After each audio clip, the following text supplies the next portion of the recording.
Assalamu alaikum class, welcome to the third lecture of unit number 2.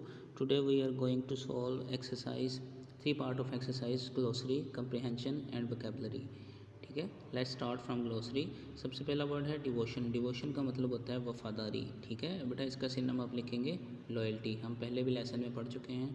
Commendable काबिल तारीफ़ या तारीफ़ के काबिल. एडमायरेबल सुप्रीम आला.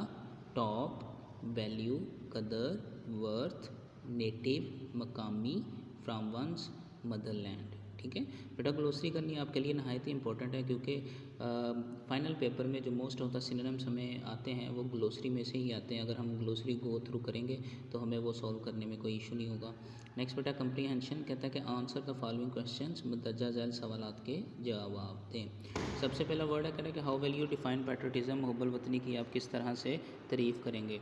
तो बेटा इसका आंसर नीचे लिखा हुआ है, देखें. कह रहा है कि patriotism defined as love for the motherland. मुहब्बल वतनी का मतलब है मादरे वतन से मोहब्बत. आर डिवोशन या फिर वफादारी टू वंस कंट्री, किसी के अपने मुल्क के लिए. A patriot loves his country, एक मुहब्बल वतन अपने वतन से मोहब्बत करता है. And is willing to sacrifice, और कुर्बानी देने के लिए तैयार रहता है. व्हेन द नीड अराइजेज, जब ज़रूरत पड़ती है. बेटा बुक में ही आपके पैराग्राफ 1 में इसका आंसर मौजूद है, फर्स्ट 2 लाइन्स ही होंगी. नेक्स्ट बेटा कह रहा है कि what are the qualities of a patriot, एक मुहब्बल वतन की क्या खूबियाँ होती हैं.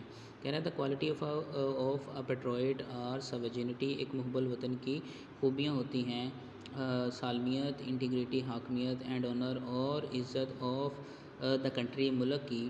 पेट्रोइड्स रेंडर सेक्रीफाइस, एक मुहब्बल वतन पेश करता है कुर्बानी फॉर द प्रजर्वेशन, हिफाजत के लिए. एंड प्रोटेक्शन और तहफ़्फ़ुज़ के लिए. ऑफ दिस वैल्यूज़, इन इक़दार की. बेटा ये आपके पैराग्राफ नंबर 3 में इसका आंसर मौजूद होगा. A patriot loves his country and always willing to sacrifice, एक मुहब्बल वतन आपके वतन से मोहब्बत करता है और कुर्बानी देने के लिए तैयार रहता है. नेक्स्ट बेटा क्वेश्चन नंबर 3, ये इतना क्वेश्चन नंबर 3 और 5 इतना इंपॉर्टेंट नहीं है बट हम इसको गो थ्रू करेंगे लाजमी. कह रहा है कि as a citizen of Pakistan, Pakistan के शहरी के तौर पर what are your duty towards your country, आपकी अपने मुल्क की तरफ क्या ज़िम्मेदारियाँ हैं. कह रहे हैं कि as a citizen of Pakistan, Pakistan के शहरी के तौर पर इट इज़ आवर ड्यूटी, ये हमारी ज़िम्मेदारी है. To be loyal to our country, कि हम अपने वतन के साथ वफादार रहें. We should be willing to sacrifice our life, हमें अपनी ज़िंदगी कुर्बान करने के लिए तैयार रहना चाहिए. For the honour and prosperity of our country, अपने मुल्क की इज़्ज़त और खुशहाली के लिए.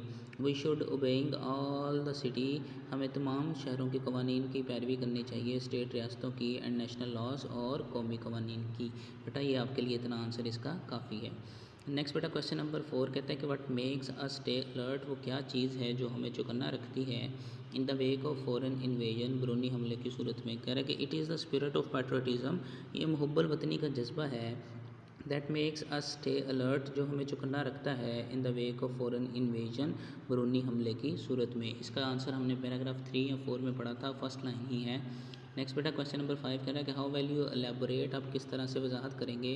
कायद-ए-आज़म मोहम्मद अली जिन्ना क्विट, कायद-ए-आज़म मोहम्मद अली जिन्ना की इस बात की. We must develop a sense of patriotism, हमें मुहब्बल वतनी का जज्बा पैदा करना चाहिए. विच गैल्वनाइज अस आल, जो हम सब को डालता है into one united and strong nation, एक यकजा और मजबूत कौम में. बेटा जी इसका आंसर देखें. कह रहा है कि we must develop a sense of patriotism, हमें मुहब्बल वतनी का जज्बा पैदा करना चाहिए. विच गैल्वनाइज अस आल, जो हम सबको डालता है into one united and strong nation, एक यकजा और मजबूत कौम में. This quote gives us a lesson, ये बात हमें एक सबक देती है. That if we develop a sense of patriotism, अब अगर हमें मुहब्बल वतनी का जज्बा पैदा हो जाएगा. We shall not fall a prey to disunity, तो हम डिसयूनिटी का शिकार नहीं होंगे. बेटा यहाँ तक ही इसका आपने आंसर करना है. उसके बाद वोकेबलरी देखें, थर्ड पार्ट एक्सरसाइज का. कह रहा है कि guess the meaning of the following words, मुदरजा झैल अल्फाज के मतलब को जानें. Confirm your meaning from the dictionary, और डिक्शनरी के साथ मिलाकर इनकी कन्फर्मेशन करें. पहला वर्ड है बेटा कंजर्वेशन. कंजर्वेशन का गेस्ट मीनिंग भी हम कन्वर्जेशन ही लिखेंगे, लेकिन डिक्शनरी में इसका मतलब होता है तहफ़्फ़ुज़, प्रोटेक्शन. इंस्टेंस का हमने ऐसे लेसन में पढ़ते हुए इसका एग्जांपल सिनोनिम मैंने आपको बताया था, तो हम गेस्ट मीनिंग भी इसका एग्जांपल ही लिखेंगे और डिक्शनरी मीनिंग भी एग्जांपल ही लिखेंगे. फिडेलिटी का मतलब होता है बेटा ईमानदारी, लॉयल्टी, ठीक है, यानी वफ़ादारी. तो हम इसका गेस्ट मीनिंग लिखेंगे फेथफुलनेस और डिक्शनरी मीनिंग लॉयल्टी. शील्ड हिफाजत, प्रोटेक्शन या फिर, और गेस्ट मीनिंग इसके हमने देखे थे और डिक्शनरी मीनिंग इसके हैं प्रोटेक्ट। रिवार्ड का नाम कंपनसेशन, ठीक है, उसका मतलब भी होता है कि इनाम देना या इनाम हासिल करना, और डिक्शनरी मीनिंग है इसके प्राइस। तो बेटा जी आज का आपका यही लेसन था जिसमें हमने 3 पार्ट्स देखे, ग्लोसरी, कंप्रीहेंशन और वोकेबलरी। कल हम बेटा ग्रामेटिकल पोर्शन यूनिट नंबर 2 का स्टार्ट करेंगे जिसमें मोडेल वर्ब्स हैं। ये काफ़ी इंपॉर्टेंट टॉपिक है जो कि आगे वाली क्लासेस में भी आपके काम आएगा। तो कल इंशाल्लाह हम मोडेल वर्ब के बारे में बात करेंगे। अल्लाह हाफिज़।